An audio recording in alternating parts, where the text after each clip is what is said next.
notifications. When we're using the platform, we can send notifications to our employees or our external users or even to anonymous people. So there's different ways of sending these notifications. We can send notifications via email. We can send these notifications via email through system tasks, human tasks, or an option called Universal Watcher. So basically here we're just showing some information of when these emails are sent, who's going to receive them, what information is going to be delivered, and if it requires connection in internet to be able to see the data that has been delivered to the addressee. I'm not going to go through this, but anyways, if you guys are interested, you guys can check the presentation later. Basically, here we're going to design the emails with the same corporate image, the same as we've been doing with our forms, with our documents. We're going to want to use the CSS styles in our emails. So when we're building an email, we're going to want to use the images from the gallery, the styles from the gallery, the fonts from the gallery. The subject of the email is one of the most important aspects of the email. Something interesting that we could do in the different processes that we're building is customize the subject of each email. We can even make these subjects dynamic so that in each single instance of the process, the subject of the email changes. We have to use images with the correct resolution. So we're not supposed to stretch images or use pixeled or poor quality images that give us the impression that we've received spam. This is something quite typical, you know, when I receive an email and it tells me, you just won the new iPhone. And I don't know, they've got a logo of the Apple company. It looks horrible. It's all pixeled with bad quality. I obviously know that's not an official email from an important corporation. I know it's someone that's trying to spam me, or I don't know, maybe they're going to bring me trouble or whatever, but I'm not even going to pay attention to an email that has poor quality images. Quality is much more effective than quantity. This is very important to take into account because no one likes to be bombarded with emails. We have to be very careful and only send emails when it's strictly necessary. Usually when we're working with a platform, if we're employees or we're external users, it's much more convenient to send notifications via the platform, especially if we're employees, because we're already used to using the platform. And why not receive our notifications there? Besides, we're going to avoid all kinds of problems like our emails going to spam and things like that. So we're not really supposed to be using emails, especially for employees. If we do, it has to be something very specific. You know, it can't be something where employees are constantly receiving emails every day, because this is really annoying. At the end, it's going to give a very bad experience to the users. So we're going to try to keep it to the strictly necessary. So only when we really need them, we're going to want to be sending these emails. We have to monitor the email deliveries and make sure our emails aren't going to the spam tray. This is something that can also happen when we're sending hundreds of emails every day. At the end, they're just going to be all sent to spam because that's what the email servers do. They detect that we're delivering lots of emails continuously, and at the end, they'll just automatically classify them as spam. We have to offer a personal tone in the emails and not use emails such as don't reply at nameofmycompany.com, because this is really annoying for the users too. Why would I just, dump an email on someone and then not give them the opportunity to answer me back? This is not very convenient for the user, and it's almost bad mannered. So we have to avoid these type of things in our emails. We're going to try to use infographics or graphical information that can provide the addressee's information at a glance. This is quite common in most emails nowadays. Most people will send us an email with some images or some graphical information, so I can just really quickly take a glance at the email and know what it's about. We're also going to want to perform tests when we're building these email deliveries.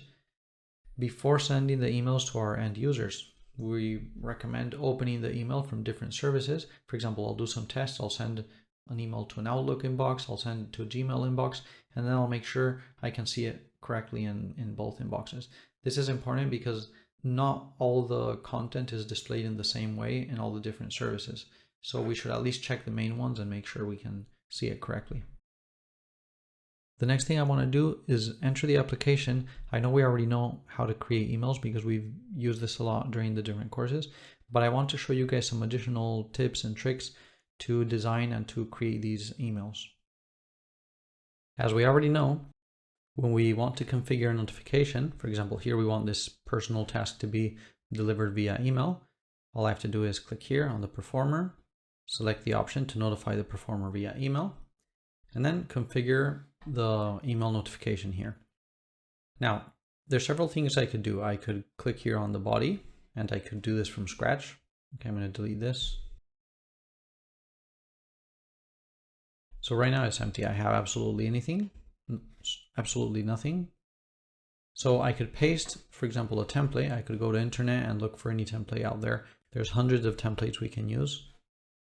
Let's say I want this one here. So I click on it. I click on view code. And now I can copy it and paste it over here. I go to source and I paste the HTML. And I'm good to go. I've got my email ready. Besides, I can preview this email by clicking on the button preview. So this is what my email is going to look like. Obviously, this is really large and I'm saving a lot of time by just grabbing a template and using it in my email. I'm going to show you another one. This one's a little bit more simple. So here, obviously, I'm not going to have so much code. I can paste it here. There we go. So this is a much more simple email. Let me preview it. Here we go. So I can see the look and feel it's going to have.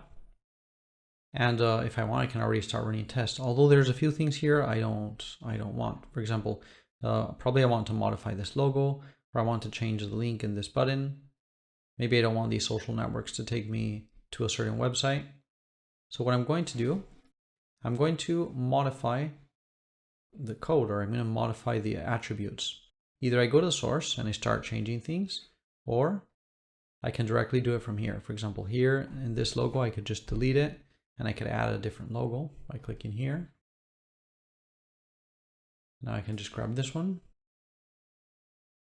I could also change the links to the social networks. So maybe I don't want the link to point to this Facebook. Okay, maybe I want it to take me to the link of my Facebook account or the one of my company. So I could always change it here. I could also add a tooltip, for example. So now I've changed the tooltip here. I can also change these links. So here, if I want, I can add a link. I can modify a link by clicking here. So this is taking me to nordvpn.com. Maybe I could change it to this link here. There we go. So we can modify the template very easily, as we can see, or we can build this email from scratch. I'm going to show you guys how to build it from scratch. So basically what I'm going to do, I'm going to start adding content here. For example, I'm going to add a table. This is quite common when we're designing emails. I'm going to add 3 rows, 1 column. Well, better yet, 1 column and 1 row. And the width is going to be 100% of the screen. That means it's always going to occupy the entire screen of the user. I'm not going to add any cell padding, spacing, or anything like that. There we go. Now I'm going to change the background color. So I'm going to grab this cell, go to cell properties, and choose a color. For example, this light gray. If I want it to be even lighter, I can always write down whatever color I want. For example, that would be a very light gray. Now in here, I can start adding content. For example, I'm going to add another table with 3 rows and 1 column. I'm going to say I want it to occupy 80% of the space. Or better yet, I'm just going to leave it with 500 pixels. Now, I'm going to add 0 spacing and some padding. For example, 10 pixels of padding, and I don't want any border. And I want the alignment to be to the center. There we go. So we've got our table within this other table aligned to the center. Now, another thing I could do here would be change the color of this table. For example, I can change the space here. I'll add a dark color, for example, this one here. And down here, I'm going to do the same thing.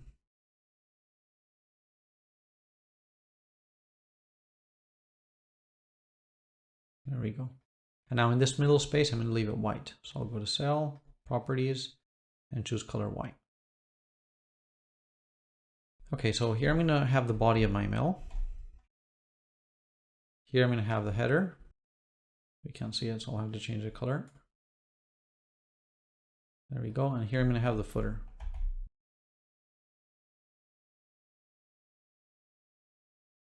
Now, I can start adding my content. For example, here I might want some text. So basically I'm going to copy any random text just to show you guys an example. And I'm going to paste it here. Now I'm going to format this text. Maybe I want it to be with line spacing 1.5. I want it to be size 11. I want the color to be dark. This one here.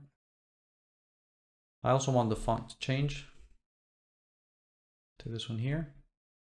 Okay, so here we have the content. I want to add a link to my email, so I'm going to add a link here to the task. So by clicking on this link, the user is going to be able to open the task. And now on the footer, I can add whatever I want. For example, I don't know, thanks or best regards, or 1 second, I'm not typing here. Okay, so here I have my footer. I could also add, I don't know, social networks or whatever I want. Here I might want to add a logo, or I might want to add some text and a logo. So I'm actually going to split this in two.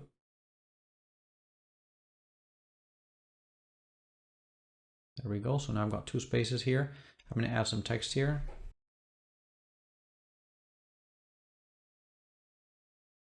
So I want this to appear also in color white. I want it to be a little bit larger, maybe 18. I want the font to be this one here. And I'm going to add the logo here. So I'll just click here and I'll go to images and I'll type in logo to just look for that image. And I've got several logos here. Some are white, some are colorful. I'm going to select this one over here. It's color white. I think it's going to look good in my mail. And I want to arrange it. I want it to appear, maybe I want it to appear more towards the left or towards the right. So I can always change the alignment. This image actually has a lot of space here around it, but I could choose a different image. It might look a little bit better. For example, this one here.